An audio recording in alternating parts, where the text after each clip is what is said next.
નમસ્કાર, જય હિન્દ, જય જય ગરવી ગુજરાત. હું હેમંત મકવાણા અને આજના વિડીયોની અંદર વાત કરીશું મિત્રો. અને આજનો એક ટોપિક છે કે જ્યારે જે હમણાં યુપીની અંદર જે રામ મંદિર છે એનું ધ્વજારોહણ કરવામાં આવ્યું, મંદિર ઉપર જ્યાં ધજા ચડાવવામાં આવી છે મિત્રો. અને એની જે ઘટના બની છે મિત્રો, અને એના ઉપર કેવી રીતની છે તે એક લોલીપોપ દેખાડવામાં આવી રહ્યું છે જનતાને.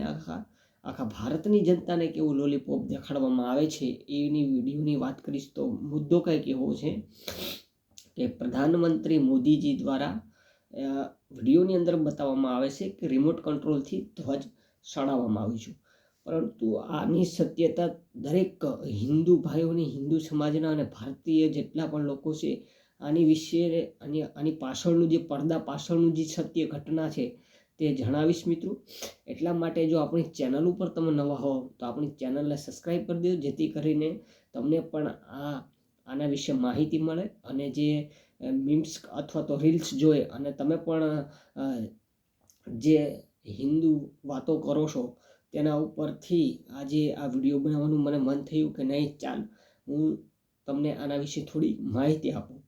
એટલા માટે મિત્રો આજે તમને આજે વિડીયોની અંદર આવ્યો છું અને તમને સમજાવવામાં આવ્યું કે આખો ખેલ કઈ રીતનો શરૂ કરવામાં આવ્યો છે મિત્રો. અને ગોદી મીડિયા દ્વારા જે પ્રોપોગેન્ડા આખા દેશની અંદર જે ફેલાવવામાં આવ્યો છે એ વિશે પણ આપણે જણાવીશું. કારણ કે એવું પણ બન્યું છે કે જ્યારે મંદિરની ટોચ ઉપર જ્યારે લગભગ એકાદ મહિનો પહેલાં પ્રધાનમંત્રીજી આવે છે, મંત્રીમંડળ આવે છે, બધા લોકો ધ્વજ છે તે મંદિરના ઉપલા શિખર ઉપર ચડાવવા માટેની તૈયારીઓ કરે છે. અને જનતાને પ્રોપોગેન્ડા દેખાડવામાં આવે છે.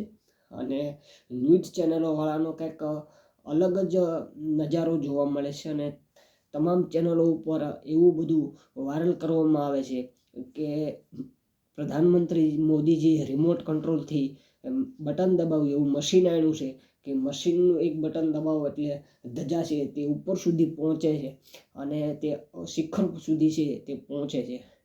પણ આની પાછળની જે સત્યતા ઘટના છે મિત્રો, એ દરેક હિન્દુ યુવાનોને, હિન્દુ ધર્મના દરેક લોકોને આના પાછળનું છુપાયેલું રહસ્ય જે જાણવું જોઈએ મિત્રો. એના માટે જ આજે વિડીયો લઈને તમારી સમક્ષ હાજર થયો છું. કારણ કે આ ધ્વજારોહણ અને પડદા પાછળ શું થઈ રહ્યું હતું એના ફૂટેજ પણ આની અંદર હું તમને રાખીશ મિત્રો. તો હતું એવું કંઈ કે જ્યારે એક બટન દબાવવામાં આવે છે ને આમ કંઈક ફેરવવાનું હતું, એટલે ફેરવે છે પ્રધાનમંત્રીજી અને ધીમે ધીમે છે તે ધ્વજ છે તે ઉપરની તરફ જાય છે. પરંતુ ન્યૂઝવાળા અને જેટલી પણ ગોદી ચેનલ ભારતની છે તેને કંઈક અલગ જ દેખાડ્યું. કહેવામાં આવ્યું છે કે પ્રધાનમંત્રીજી મશીન લાવ્યા છે અને આ મશીન છે તે મશીનનું એક બટન દબાવો એટલે ધ્વજ છે તે ઉપર સુધી પહોંચે છે.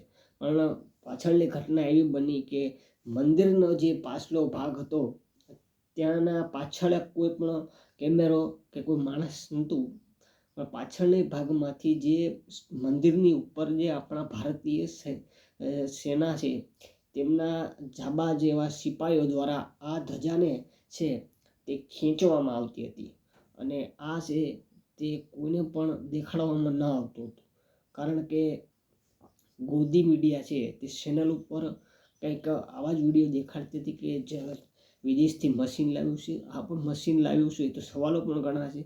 કેટલું વીજ પાવર ઉપયોગ કરે છે, આ મશીન શાનું છે, આ કેવી રીતે કામ કરે છે, બરાબર છે, આ મશીન ક્યાંથી આવ્યું છે. પણ પ્રોપોગેન્ડા ફેલાવવાની વાત છે તે અને જનતાને મૂર્ખ બનાવવાનું કામ જે અત્યારની ભાજપની જે સત્તાધીશની સરકાર જે કરી રહી છે તે નેક્સ્ટ લેવલ કરી રહી છે. અને આપણા દેશને પણ બરબાદ કરવાનું કામ જો કોઈ કરી રહ્યું હોય તો તે ભારતીય જનતા પાર્ટી છે. તે લોકોની અંદર પ્રોપોગેન્ડા ફેલાવી અને હિન્દુ મુસ્લિમ કરી અને કેવી રીતની રાજનીતિ કરે છે એ આખા દેશને ખબર પડશે. અને ગોદી મીડિયા છે તે કોઈ પણ સવાલ કે જવાબ પૂછ્યા વગર પણ એ પણ એક પ્રોપોગેન્ડા સમાજની અંદર, દેશની અંદર, રાજ્યની અંદર ફેલાવી અને લોકોને ગુમરાહ કરવાનું કામ કરી રહી છે.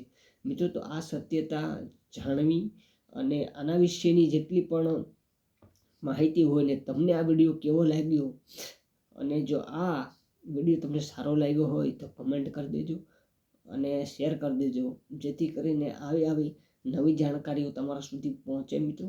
અને અંતમાં આટલું જ, ફરી મળીશું નવા વિડીયો સાથે.